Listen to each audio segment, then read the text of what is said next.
Hello everyone, I hope you all are doing good. I'm doing great as well. आज मेरे एक client का call आया जो मुझे हमेशा कॉल करते रहते हैं कुछ ना कुछ चीज़ों के लिए, कुछ ना कुछ प्रॉब्लम्स के लिए. They do contact me sometimes. आज जो उनकी प्रॉब्लम थी वो डिस्कस करने वाली है. मैं किसी का नाम नहीं ले रही हूँ यहाँ पे, सो दैट किसी की फीलिंग्स हर्ट नहीं होनी चाहिए. बट ये टॉपिक बहुत इम्पॉर्टेंट है क्योंकि अक्सर ऐसा होता रहता है और मेरे पास ऐसे कॉल्स बहुत आते हैं जिन्हें इस चीज़ में हेल्प की ज़रूरत होती है. और अगर मैं किसी की हेल्प कर सकती हूँ तो मैं ज़रूर करना चाहूँगी. उनका रिसेंटली अभी ब्रेकअप हुआ. She is a lady. उनका भी रिसेंटली ब्रेकअप हुआ है and she was literally crying over phone कि उसने मेरे साथ ऐसे किया, उसने ऐसे किया, उसने ये किया, वो किया, हम लोगों ने शादी करनी थी, हमने इतनी सारी बातें सोच रखी थी. All of sudden he dumped me without any reason. It was just a small thing, कुछ भी नहीं था. एक मिसअंडरस्टैंडिंग हुई and he dumped me and he left me. And she was crying like hell. First of all, I told her to calm down. If she really wants a solution, she needs to calm down first. मैंने उन्हें calm down किया, पानी पीने के लिए बोला, and then I told her to listen to me very carefully. सबसे पहले उसने आपको dump किया. Dump. Do you know the meaning of dump? Dump means उसने आपको रिजेक्ट किया है. First you need to accept that.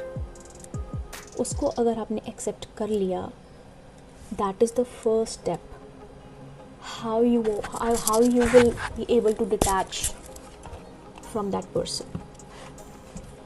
Second step would be कि माइंड को स्ट्रॉन्ग कर लो. कोल्ड हो जाओ, बिल्कुल कोल्ड हो जाओ.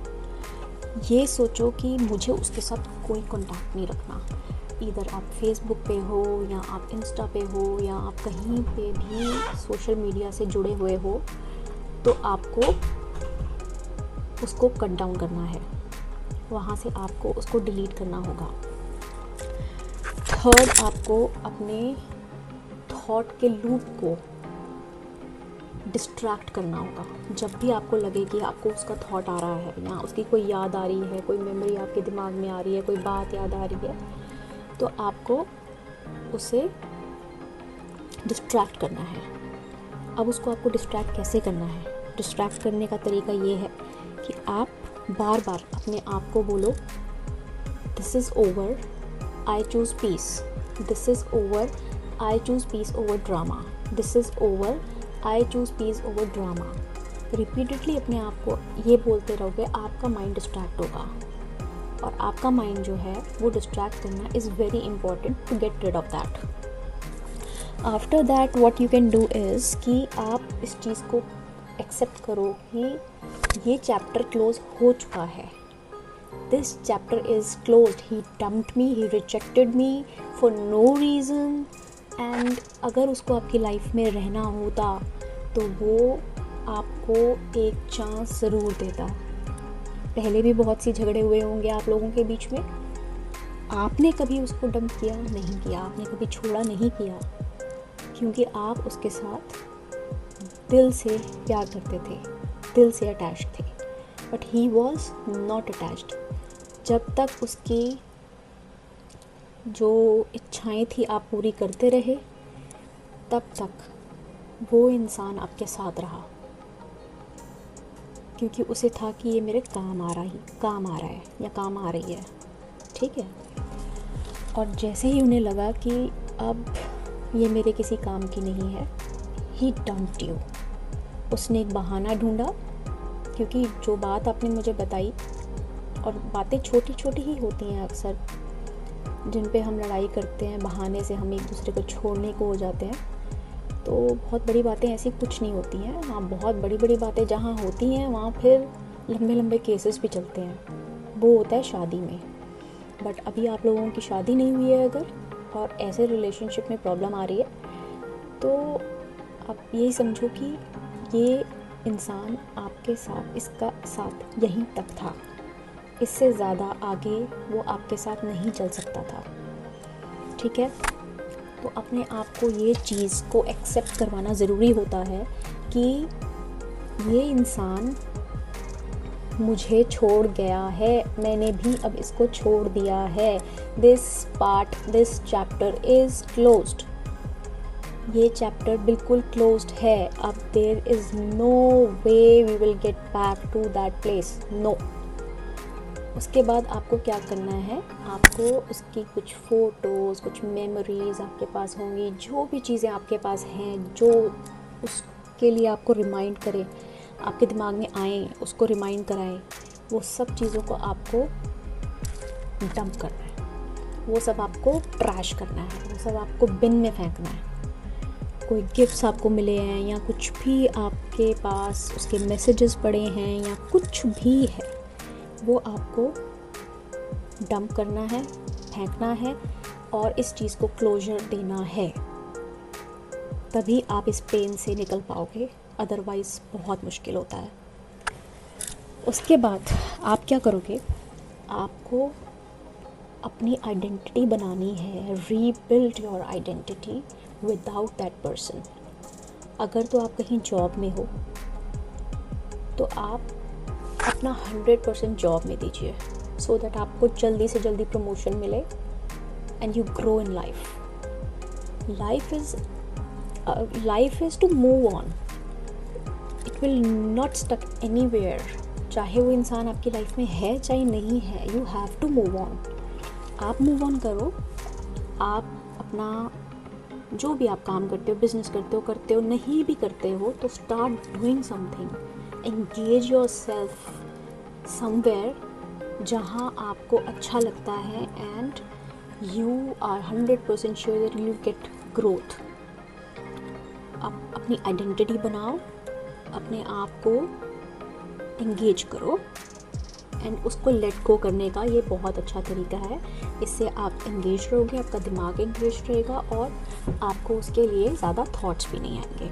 लेकिन अगर आप खाली बैठे रहोगे तो आप जानते ही हो, खाली मन शैतान का घर होता है, तो आपको बार बार थॉट्स आएंगे और आप इस लूप से कभी नहीं निकल पाओगे। It will be very very very difficult for you then. इसलिए आपको, otherwise it is not difficult. जो चीज़ें मैं आपको बता रही हूँ, अगर आप ये सब करते हैं, you can easily get out of it. ऐसा होता है, बहुत सारे लोगों के साथ होता है। ऐसा तो है नहीं कि सारे रिलेशनशिप्स जो हैं वो कामयाब ही होते हैं, फेल ज़्यादा होते हैं। और आज की डेट में तो बहुत ही कम होंगे जो शायद चलते होंगे। ज़्यादातर रिलेशनशिप्स फेल ही हो रहे हैं आजकल, आप देख ही रहे हो आजकल क्या चल रहा है।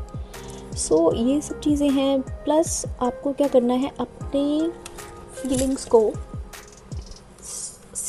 एक्सेप्ट करना है। आई नो आप उसको कभी भूल नहीं पाओगे, एक मेजर पार्ट आपकी लाइफ का वो रहा है, तो आप उसको भूल तो कभी नहीं पाओगे। इस चीज़ को भी एक्सेप्ट करना ज़रूरी है कि मैं उसे नहीं भूल सकती, but at least I can starve my feelings.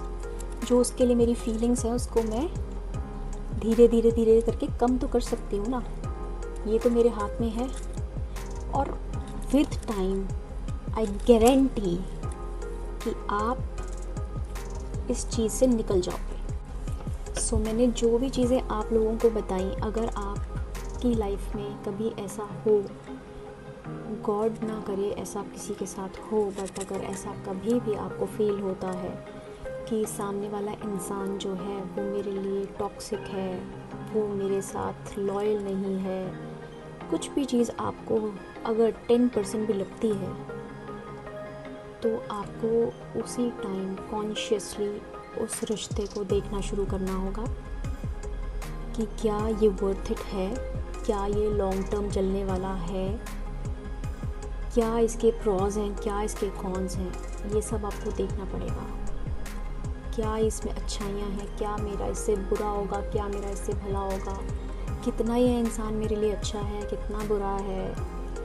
आपको ये भी नोट करना होगा कि वो आपके साथ कैसे बिहेव करता है और दूसरों के साथ कैसे बिहेव करता है, ये सारी चीज़ें भी देखना बहुत ज़रूरी होता है। उससे आपको बहुत हद तक पता चल जाता है कि सामने वाला इंसान किस तरह का है और वो लॉन्ग रन आपके साथ चल सकता है या नहीं चल सकता। बाकी मैं यही कहना चाहूँगी लास्ट में कि आप रिलेशनशिप में हमेशा गिव नहीं, गिव एंड टेक दोनों होता है। आप अपने तरफ से सब कुछ करते रहो, 100% दो, और सामने वाला आपको 50% भी नहीं दे रहा, तो वो रिलेशनशिप वर्क नहीं करेगा। आपको वहीं रुक जाना चाहिए। इतना कॉन्शियस होना चाहिए इंसान को, एक रिलेशनशिप में बह नहीं जाना चाहिए। भावनाएं रखो, पर भावनाओं में बहना बंद कर दो, क्योंकि जब चोट लगती है बहुत दर्द होता है, बहुत दर्द होता है। I can feel her pain. The way she was crying, yelling. Her pain was, I can't explain. So guys, please, किसी को हर्ट मत करो, ना खुद को हर्ट होने दो। बचाओ अपने आप को इन चीज़ों से। अपने करियर में फोकस करो, अपनी ग्रोथ में फोकस करो। कैसे ग्रो करना है उसके बारे में सोचना is your priority, not the relationship. It is just a part of life. It is not life. Don't make it your life.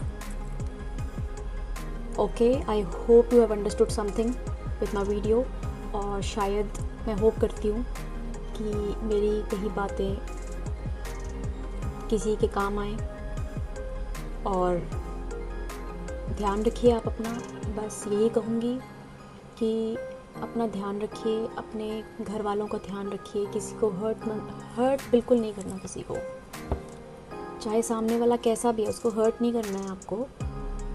Just आप उससे डिस्टेंस कर लीजिए। So you are the one who have to save your self respect, your dignity and your life. Okay, thank you so much. Bye bye, take care.